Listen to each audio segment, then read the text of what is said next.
good evening, PASW family and friends. It's Diana coming to you from my home. I'm actually letting you see my house. So here it is. I'm in the studio area. Back there's my living room. I have pictures of my family and my TV. And this is a studio area where I do a lot of my work and record a lot of my videos, usually with a background. But today I just wanted to invite you into my home. It's a really special day, guys. We're inaugurating our new president, and we're getting our first female vice president of color, a woman of color, and our first female vice president. And that to me is wonderful history. And I'm really, really excited. And I'm thinking about my grandmothers right now. Both my grandmothers were born before women had the right to vote. And today we're inaugurating our first female vice president, and she's a woman of color. And I just wonder what my grandmothers would be thinking right now. And actually, hang on.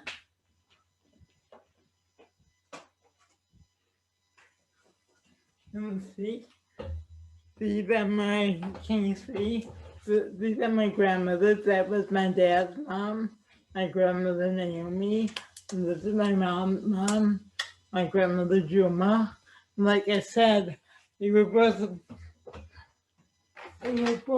born before women had the right to vote. So I'm just feeling this is a really, really special day, and I'm really excited. Today is our motivational Wednesday. So what I did is I have a treat. I found this really awesome video of some really well-known actors giving advice and sharing their advice. So that is what I'm going to share for Motivational Wednesday today. We're gonna do a warm-up, and then I'll share the video, and I hope you enjoy it. I loved it. It's some wonderful quotes from like Will Smith and Hugh Jackman and Bryan Cranston. I really hope you enjoy what they have to say. All right? So why don't we warm up, and then we'll get started, and I'll share the video. Back of the Bay, one of my favorites said, I dance a lot here. This is a time where, because of sitting down more, we need to move and groove just because it makes you feel good. Play songs that really create playlists of songs you love. Right? We always play songs I love before my classes. One, I get to move. One, I get to hear another song I love. But it's so important to continually do things that you enjoy, right? Why not? Just to make yourself happy. You know, we're in a very tough career. We're in a very challenging time. The more things we can do to say to ourselves, to motivate ourselves, the better. So, because I go to this video I found with some of the better known working actors today sharing their advice. I really hope you enjoy it as much as I did, and I'll see you on the other side, okay? Catch. I love it when you catch somebody in a scene. I love entrances and exits. I love doing all the work about, well, let's backload about where the guy's coming from and why, how he got here, and where's he going. I love to finish scenes. Anytime there's the old ... Finish it out, write it out. Expound, just finish, right? And I write a lot on scripts, write way more than I ever actually say, but I have it. It loosens me up on the entrance and the exit. And I like it when I'm seeing actors, and I think I like my work best when I'm feeling like I'm being caught coming in and caught going out. And maybe if it's in the entire picture, if you feel like that 2 hours that you watched was not just a finite piece of the story. I mean, I like watching films and characters. I'm watching the film and I love imagining what they were doing the 5 years before and where they're going after that, the 5 years after. There's always a prequel and a sequel and a follow-up, even if there's not in films. I like to at least have that understanding and feel, I let my imagination go, that I got a real good idea what this guy was doing the last 5 years and what they'll be doing for the next 50. Yeah, I just saw this Rumi quote that I love. Set your life on fire and seek those who fan your flames. The Philly translation of that is, don't be hanging with no jank-ass jokers that don't help you shine. The prerequisite for spending time with any person is that they nourish and inspire you. They feed your flame. Look at your last 5 text messages. Are those people feeding your flames or dousing your fire? Put your phone down for just a second and look around.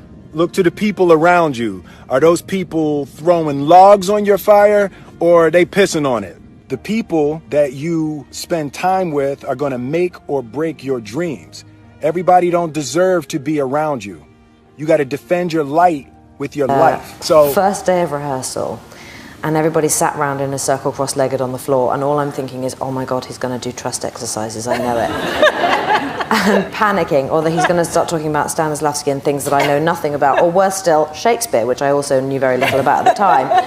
And lo and behold, he went around the circle and said, I'd like to know, who do you all act for? And I just was last in the ring, so you can imagine my mounting anxiety, Julie Christie, Derek Jacobi, all these extraordinary actors, Ken. And every single person said either a parent or a loved one who had passed away. And I'm sitting there thinking, I know what I want to say, but I'm going to wait for somebody else to say it first, and nobody did. And it got round to me and Ken said, okay, Kate, so who do you act for? And I looked him right in the eye and I thought, it's a risk, but I'm going to say it. I said, I act for myself. And it's really true. It's not a selfish thing. I do it because I really love it, and I really need it. And it's only in the last few years that I am able to kind of sit back and say, okay, that was my calling then. It's one thing to get a performance out of an actor. It's another thing to leave that actor feeling better for every movie they do, and that's what Sean did. So I think with help from people like him, probably by finally realising I'm 42 and, it's time to get over yourself, I'm starting to feel that confidence now. I just always thought, if you're an actor, you should feel like you should get the job. There's another 100 guys who think they should get the job, but if you don't believe it in your heart, then you're never going to get it. So I thought, okay, I'm going to go and study. It really was where I think I grew up. It's when I first started to contemplate who I was. I wasn't just reacting to things that happened in life. I was like, okay, who am I? What do I want to do in this world? What do I want to say? If any of you can adapt this philosophy, and I think, honestly, it could change your professional life or the way you see things. What I perceived to be a job interview was an audition, right? It makes sense. They're auditioning, they're going to produce a television show or a commercial or a movie or a play or whatever it is, and they need to hire actors to do so, right? So I used to think that, well, I'm going in there to try to get a job. But when you put yourself in a position of need or want, what happens is that you relinquish power and control over to some unknown entity. It just evaporates out of you if you need and want something. You are not in a position of control. And in an audition, and this is the same thing when you're going in, if you're a writer or a dancer, if you're going in to pitch a story, to tell a story. As a director, I read this story, this is what I see. If you need and want that job, it'll show. It'll seep out and people will be able to tell that there's a need or want there. Nobody wants to hire someone who actually needs a job. We want to hire people who are confident in what they're doing and saying and selling it. It makes us feel empowered to give. right? That's the same point of view you need to take into that room. I'm here to give you something of value. Now this is where it gets a little tricky, because you can't look at it in a conceited sort of self-centered way. My gift is so valuable to you, man. You are so lucky. I'm giving you a gift. You're welcome. It's not at all that. It is a quiet confidence. But if I ask every one of you if you were talented, you better say yes. And I don't want to hear the false modesty. Well, if you're doing that, if you're doing the dance of, well, I can't release it, then you don't belong in this profession. Sorry, but you have to develop and it's not being boastful, it's just saying, yes, I'm talented. And I own that, and I value my talent. I mean, I was 15 when I came out to LA to audition, so I don't think I was even, cooking with all 4 burners. And it's one of those things where you're like, I'm so lucky to be doing this that it's not like you can really complain, but I missed going to my best friend's wedding because of it. So it's like, there are those things, but I think we all have that. I mean, in any job, there are sacrifices. In any relationship, there are sacrifices. We're all, as human beings, dealing with that, balancing all the things that we want to do and we dream of doing with our responsibilities and our relationships, and yeah. So being an actor is the first thing that I remember wanting to do in life. I remember at 14, 15 years old, watching some classic films, spending months and months watching all the great classics, all the great performers of the past, and being so incredibly inspired by them and saying to myself, one day I want to come close to doing something that good. So I think that thirst or that drive to just achieve what I believe is something as good as, those heroes that I have is what continues to make me want to do this. I've thought a lot about the power of empathy.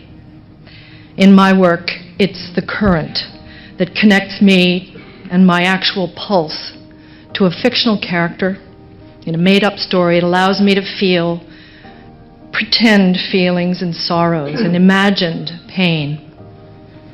And my nervous system is sympathetically wired, and it conducts that current to you sitting in a movie theater, and to the woman sitting next to you, and to her friend, so that we all feel that it's happening to us at the same time. It's a very mysterious and valuable resource of the human species. That empathy is the engine that powers all the best in us. It is what civilizes us. It is what connects us to these women who live enshrouded and muffled and beaten down and broken in cities and towns so far away from us as if to be in a different galaxy. It enables us to feel their despair and their anguish as if it were our own. Yeah, I guess the thing is, ultimately, it's that rungs on the ladder going up, rungs coming down, with exceptions to both. But because I think I've always had a pretty good work ethic, and I also I believe that, and Lord Attenborough told me this 20 years ago, yeah. Dickie, who passed away recently, he said, when you find your ambition, all this stuff will clear up. Now, it's never that simple. When you find your ambition? My ambition, yeah. So when you stop thinking about yourself as someone who's on the outside, and you start really seeing what's possible for me, what could I do, how could I put these jabs together and maybe get a shot at the title, that's when he thought all this other stuff would clear away. And it wound up being something that was apropos not just for me, but for for a lot of other people. What it is, I like repetition. There's a saying goes, repetition keeps me green. Yeah. I love that saying. Repetition keeps me green. Keeps me green, because fresh. Right. Because the idea that we do performances over and over again, you would say, well, doesn't that get boring or stale? But no, it's in the repetition that the creation comes, that the expression comes. Because I'll give you an example. I was doing Richard once, and not particularly well, and this show was going on, and we couldn't get this court scene with a lot of people in it. I didn't understand what I was doing in the scene. So we would call rehearsals. We would rehearse it and stuff. And we would talk about it, think about it, you know, like all this kind of work where people together are trying to figure out something. And the 85th performance of Richard, I did it on my 85th entrance. I knew the court scene. I understood it. I was there. I could play it. But not in 84. Not in 84. I might have been getting closer, didn't realize it. Yeah. I gave up the ghost, I guess. I just gave it up and said, oh, screw it, it's not going to happen, and I'll just keep going on. And I found it. So, you know, when Sam Levine, remember the great actor Sam Levine? He was there. When I was watching The Royal Family once in the theater, and Sam Levine comes in, just opens the doors and comes in. And I was a young actor at the time, and I thought, wow. As soon as I saw that, I just said, whoa. That's an entrance. It's an entrance. It wasn't an entrance. It was something else. It was a gift. He was opening the doors to something spectacular with light in it and everything and energy and joy. And you know what it was? What? He's done it for 50 years. Yes, exactly. Did you have a favorite? I don't know if I had a favorite. I think I liked them all. Everyone said something that really inspired me and made me think. But what did you guys think? I hope you enjoyed listening to those. You can always come back to this class.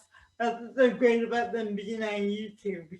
You can always come back and listen to them again. And when I get back from break, if you want the link, I'll send you that when I get back. So guys, thank you. Enjoy today. Enjoy your day. Let's celebrate a new beginning. And we're gonna play another song. It's on my go-to playlist. And I will be back from vacation tomorrow. So I will see you tomorrow. Impatience. You gotta smile.